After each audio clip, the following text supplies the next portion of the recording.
Hello everyone. Welcome back to my channel. Today, we're going to talk about a topic that might be a bit difficult.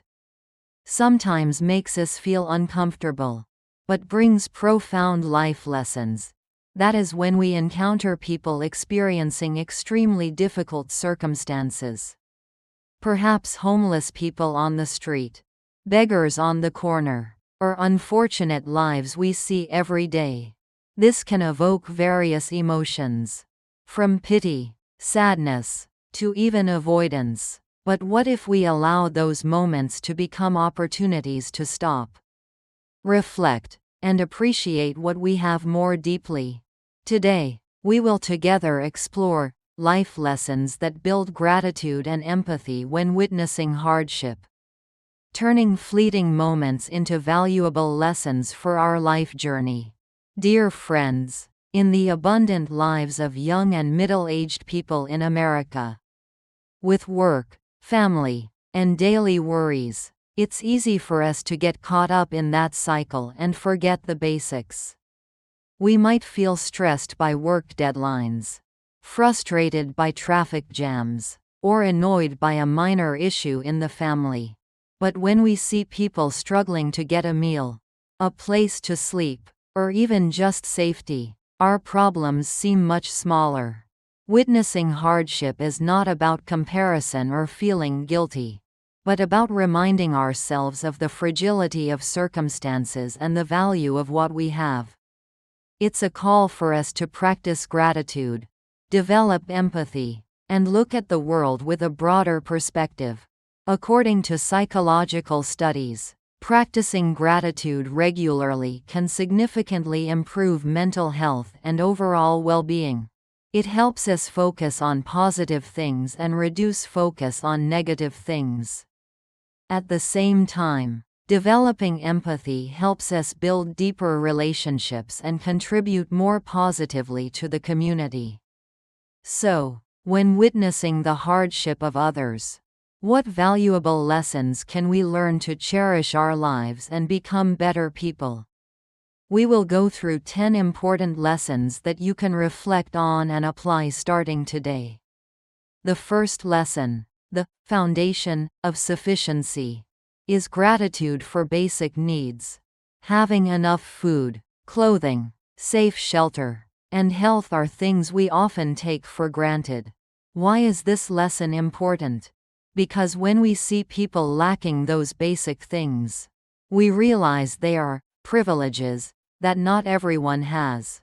Gratitude for basic needs helps us appreciate what we have more and reduce focus on what we lack. Example: after a stressful workday, instead of complaining about work, think about how that job gives you the ability to buy necessities for yourself and your family. When sitting at the dinner table with your family, take a moment to be grateful for the delicious and safe meal you have, instead of just rushing through it. How to apply this lesson? Spend 5 minutes each day, e.g. in the morning or before sleep, to list 3 to 5 things you are grateful for in life, especially those related to basic needs. When eating, try to be mindful of the origin of the food and the efforts of those who produced it. The second lesson, the magnifying glass that clarifies problems, is perspective on your own problems.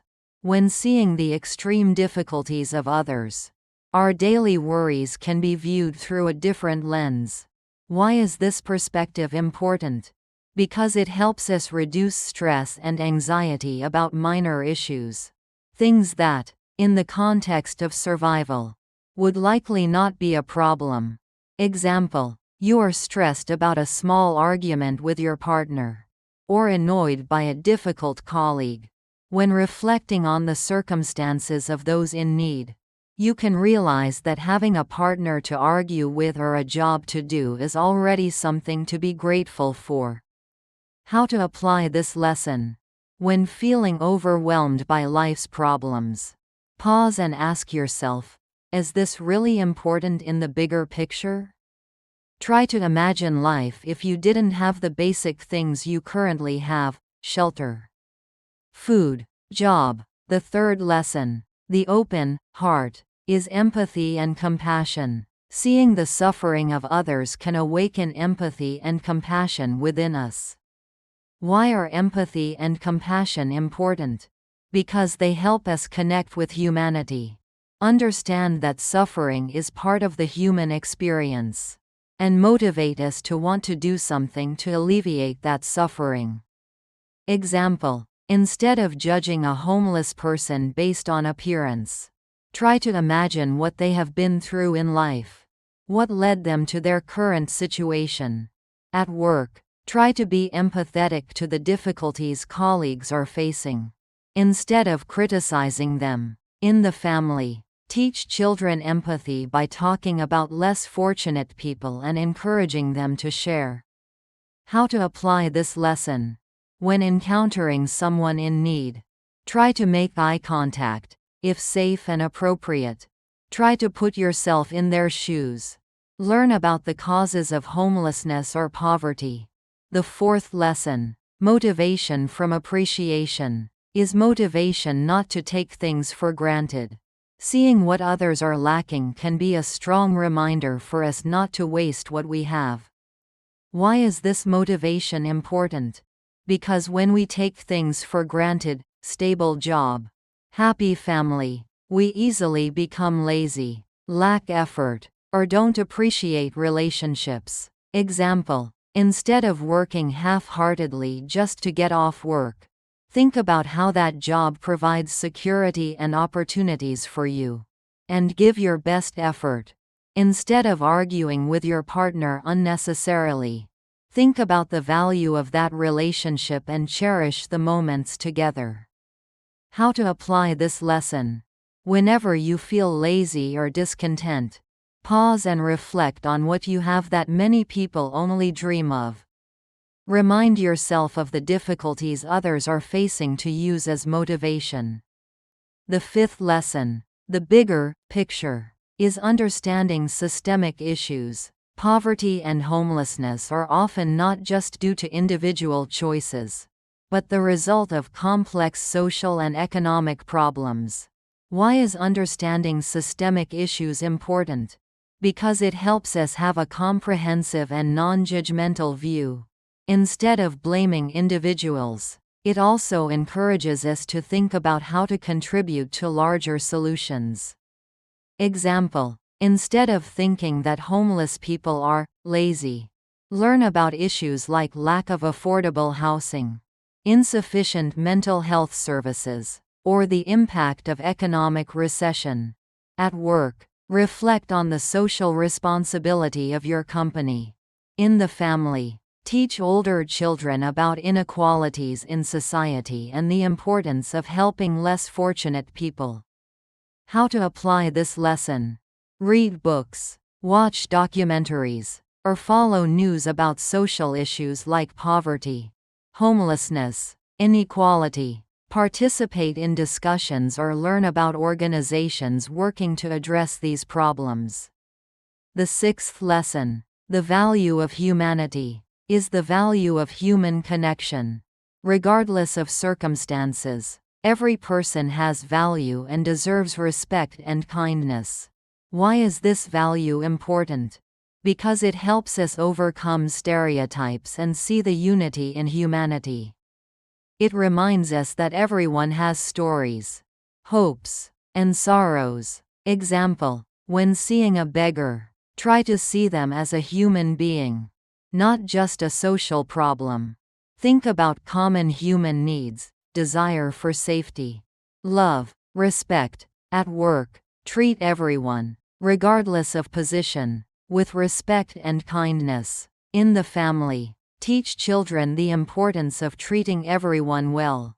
How to apply this lesson? Practice compassion and kindness in every daily interaction.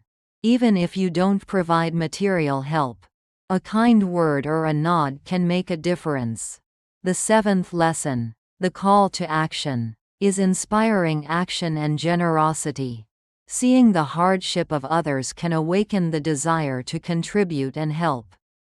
Why is this important? because action helps us turn compassion into real change. And contributing to the community brings meaning to our own lives. Example: after reflecting on the situation of homeless people, you might decide to donate money to a charity that helps homeless people. Or volunteer at a soup kitchen. At work, you can propose corporate social responsibility activities.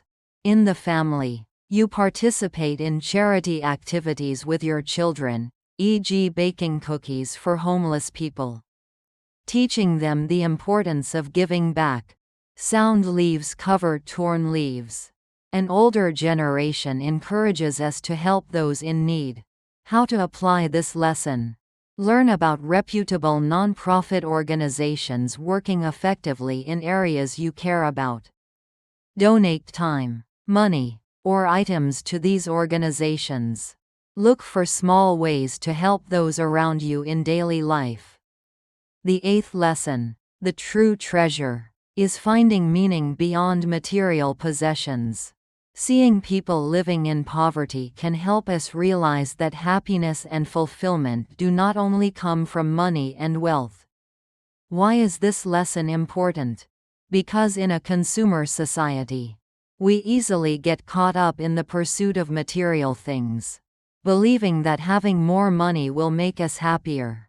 Seeing those in need can remind us of the value of things that money cannot buy: love, relationships, health, inner peace. Example: instead of just focusing on earning a lot of money to buy luxury items, spend time and energy on meaningful experiences with family and friends.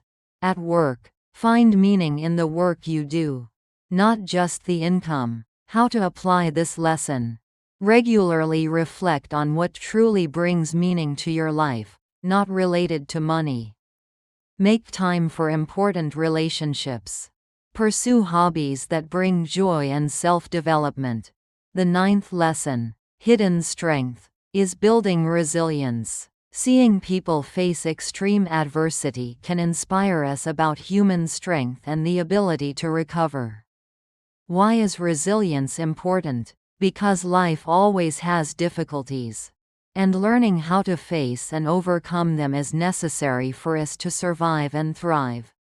Seeing people who survive in harsh circumstances can give us perspective and motivation. Example: when you are facing difficulties at work or in life, remember stories of the resilience of people who have overcome adversity. In the family, share stories of resilience, appropriately for age, with your children to teach them the value of not giving up. How to apply this lesson? Read books or watch documentaries about human resilience. Reflect on times you have overcome difficulties in the past. Be aware of the hidden resilience within yourself. The 10th lesson: the gift of opportunity is appreciating opportunities. Having the opportunity to study, work, and develop yourself is an advantage that not everyone has. Why is appreciating opportunity important? Because it helps us not waste what we have and make the most of our potential. Example: instead of feeling stressed about studying or work, be grateful that you have the opportunity to learn and work, which helps you build a better future. Cherish the opportunities to spend time with your family and learn from those experiences. How to apply this lesson? Be aware of the opportunities that have come your way in life. Give your best effort at work and in studies. Look for ways to create opportunities for others. Bringing it all together. Life is a gift, cherish and share. Seeing the hardship of others is not about feeling guilty, but about awakening gratitude within us and inspiring action. These lessons help us look at life with a deeper perspective, appreciate what we have, and realize that an important part of cherishing life is sharing and helping those who are less fortunate. Approach these reflections with sensitivity and compassion. Avoid making judgments or generalizations about others' circumstances. Everyone has their own story and complex reasons that led to their situation. If witnessing hardship causes you excessive negative emotions, anxiety, fear, prolonged sadness, or affects your mental health, seek help from a therapist. Processing these emotions in a healthy way is important. Helping those in need should be done safely and effectively. Learn about reputable organizations working in your community and how you can contribute. Money. Items. Volunteer time. If you want to help directly, do so respectfully and cautiously. Dear friends, cherishing life is not just about enjoying the good things we have, but also being aware of the fragility of life and our ability to do something to make a difference for others. By learning from lessons of gratitude, empathy, and action, you will not only cherish your life more, but also become a more meaningful person in the community. Don't hesitate to share what in life you are most grateful for. What experience has helped you change your perspective on life? Or any questions about helping those in need in the comments section below. Our community is here to share, learn, and support each other on the journey of building a meaningful life filled with compassion. And if you found this video helpful and want to discover more secrets to living a life of gratitude, empathy, and purpose, don't forget to hit the like button, share it, and subscribe to my channel. Thank you for watching. Goodbye, and I'll see you in the next videos.